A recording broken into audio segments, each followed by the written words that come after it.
क्रोध आता है तो कड़ुआ बोलने का मन होता है, किसी के लिए गाली बोलना, कड़ुआ बोलने का मन होता है और हिंसात्मक वृत्ति जागृत होती है। भगवत स्मृति का लोप होने लगता है। क्रोध तभी हावी होगा जब हम भगवत विस्मरण कर देंगे।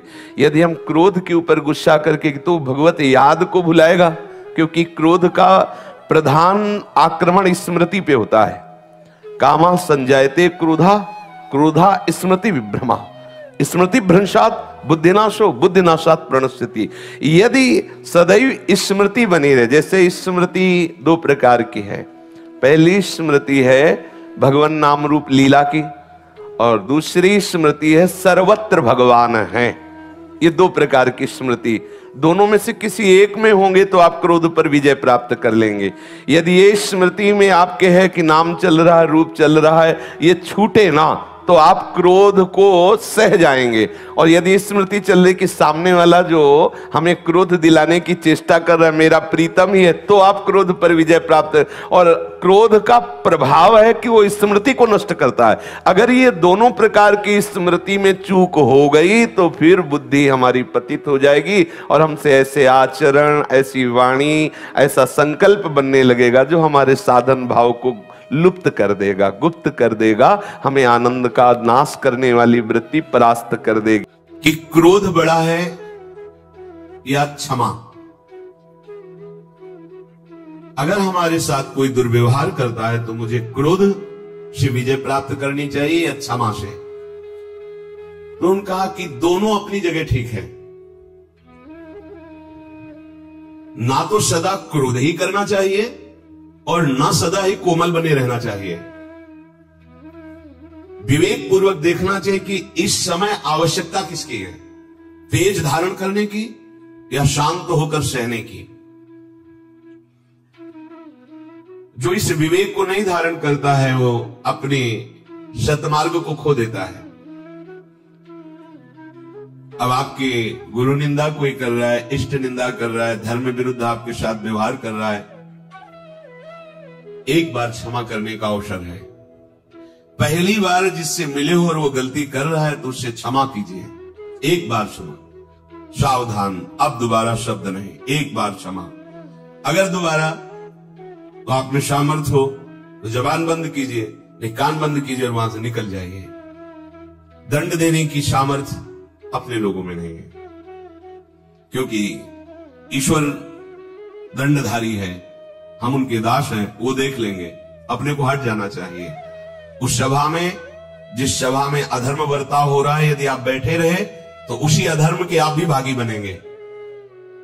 जिसमें संत निंदा हो रही, भगवत निंदा हो रही है, अगर वहां आप चुपचाप बैठे हैं, विरोध नहीं कर रहे हैं, तो वही पाप आपको भी लगेगा जो निंदा करने वाले को लगेगा। इसलिए या तो उठ के वहां से चल दें और या फिर उसका विरोध करें, सभा में खड़े होकर उसका विरोध करें कि आप ऐसा नहीं कर सकते। इसके करने से आप पाप से बच जाएंगे। अवसर देख करके कभी कभी शांत होना पड़ता है और कभी कभी भयंकर रूप भी धारण करना पड़ता है। इससे वो अपने परमार्थ को बचा लेता है। जिसने कभी तुम्हारा एक बार उपकार किया हो जीवन में, बड़े से बड़ा अपराध बन जाए तो उसको एक बार माफ कर दीजिए, क्योंकि उसने उपकार किया। कभी थोड़ा भी तुम्हारा हित किया है और उससे यदि अपराध बन जाए तो पहले के उपकार का स्मरण करके बिना दंड दिए उसे छोड़ देना चाहिए। जाइए आप, इससे तुम्हारा क्षमा बल बढ़ेगा। जिससे अनजान में अपराध हो गया है आपके साथ, उसे पता नहीं था, उसको क्षमा कर दीजिए। क्योंकि सबके लिए सर्वज्ञता सुलभ नहीं है। वो अज्ञानी है, अज्ञान के कारण अपराध बन गया तो क्षमा कर दीजिए। पर जिसको एक बार क्षमा कर दिया है और फिर वही अपराध तुम्हारे साथ कर रहा है, तो फिर उसके लिए क्षमा शब्द का प्रयोग नहीं, क्योंकि अब वो फिर तुम्हारे लिए बहुत हानिकारक हो जाएगा। उसके अपराध निवारण के लिए फिर कानून व्यवस्था है, धर्म व्यवस्था है। जो जानबूझकर तुम्हारे साथ बार बार अपराध कर रहा हो, उसको क्षमा करना ठीक नहीं है। ये शास्त्र आज्ञा करता है। एक बार क्षमा कर दिया शास्त्र बाबू अर्जुन को, बड़े क्रोध से भगवान परशुराम जी आए। जब सुना कि जमदग्नि जी उनके पिता हैं, यहां से आश्रम का विनाश किया उसने और गौ आदि अपहरण करके ले गए। माता विलाप कर रही थी, उनका ऐसे समर्थ की मां विलाप कर रही, मैं इनका विनाश कर दूं। जमदग्नि जी ने कहा नहीं, पहला अपराध है, क्षमा, हमारा बल क्षमा है। लेकिन उद्दंडता उनकी इतनी बढ़ गई कि उन्होंने वध कर दिया आकर दोबारा जमदग्नि जी का। फिर भगवान परशुराम ने क्षमा नहीं किया,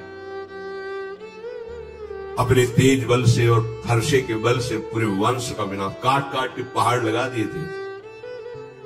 तो जो उद्दंड है, पाप पे पाप करता जा रहा है, उसके लिए क्षमा शब्द का प्रयोग नहीं है, उसके लिए दंड ही उसके लिए सही औषधि है। प्राणी कोई भी हो, यदि एक बार अपराध करे तो विचार पूर्वक क्षमा कर देना चाहिए। यदि जानबूझकर दोबारा अपराध करता है तो उसे, ये दूसरों के लिए नहीं, अपने लिए भी लागू है। एक बार हमसे गलती हो गई तो प्रभु क्षमा कर देंगे। जानबूझकर गलती करो और सोचो कि भाई नाम या किसी से हम, तो उसको फिर नामापराध के अंतर्गत माना गया है और विशेष दंड का अपराधी। जैसे आपसे अभी तक गलती हो गई, पापाचरण हो गए, गंदे गंदे खाद्य और शब्द, आपने सत्संग सुना और अब लो नशानी अब ना नशे हो और भगवान की शरण में हो गए तो सब माफ हो गया। लेकिन अब नहीं होना चाहिए। अगर फिर होता है तो सब जुड़ जाएगा ब्याज सहित।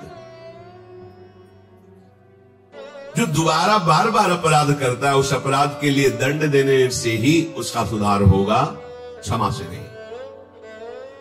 अच्छी तरह जांच पड़ताल कर ले और जब ये सिद्ध हो जाए कि ये अमुक बार बार अपराध कर रहा है तो उसके क्षमा योग्य बर्ताव नहीं करना चाहिए, क्योंकि उसका सुधार हो जाएगा, उसके अपराध का दंड यदि उसे मिलेगा।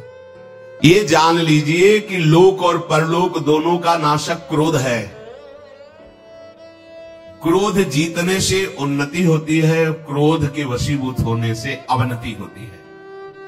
जो जितना क्रोध को अपने काबू में कर लेता है वो उतना ही परमार्थ पथ में आगे बढ़ जाता है। जगत में जो छोटी छोटी बातों में क्रोध करने लगते हैं उनका पतन हो जाता है। इसलिए उपासक को चाहिए कि सर्वनाशक इस क्रोध को पीना सीखे। जब गुस्सा आवे पीना सीखे। देखो, तेज और क्रोध में अंतर होता है। क्रोध होता है कामना के बाद और तेज होता है धर्म संबंध से। जब कोई धर्म का नाश कर रहा हो, जब कोई आराध्य देव, इष्ट देव, गुरुदेव आदि की बात हो, तो उस समय भागवतिक तेज होता है। और जब हमारी किसी वासना पर प्रहार होता है, हमारी इच्छा पर, फिर जो क्रोध होता है उसे पीना सीखना चाहिए। क्रोधी मनुष्य अधिकतर पाप में लग जाता है। अपने माता पिता को पीटते हैं, देखा है, ऐसा देखा है। क्रोध के वशीभूत होकर पूज्य जनों का अपमान करते हैं। क्रोध के वशीभूत होकर के जिनकी स्तुति करना चाहिए उनकी निंदा करते हैं, गाली देते हैं। क्रोधी मनुष्य समझ नहीं पाता कि क्रोध के लिए कार्य अकार्य का क्या निर्णय किया गया है। नहीं, बस क्रोध आया तो स्मृति का अपहरण कर लेता है। कामा संजायते क्रोधा, क्रोधा स्मृति विभ्रमा। क्रोध अगर अपनी चरम सीमा पे आ जाए तो अवध्य पुरुष की भी वो हत्या कर देता है। जिसकी पूजा में हमें तत्पर होना चाहिए उसका वो वध कर देता है। क्रोध अगर और बढ़ जाए तो अपने आप को भी आत्महत्या कर सकता है और यमलोक का अतिथि बनकर बहुत दुर्गति को प्राप्त होता है। क्रोध, इन दोषों को देख करके उपासक को चाहिए कि इस लोक और परलोक में परम कल्याण के लिए क्रोध को जीतना सीखे। जब तुम परमार्थ में आगे बढ़ोगे तो तुम्हारा अध्यात्म बल बढ़ेगा, तो उसमें तुम्हारे अध्यात्म बल को क्षीण करने के लिए माया ऐसी रचना रचेगी जिससे तुम्हें क्रोध आवे। घटना, व्यक्ति, ऐसा क्रोध, ऐसा देखा भी जाता है, बहुत जल्दी क्रोध आता। अपने और पराये दोनों के हित का विचार करके स्वयं चिकित्सक बनकर अपने क्रोध की चिकित्सा कर लेनी चाहिए।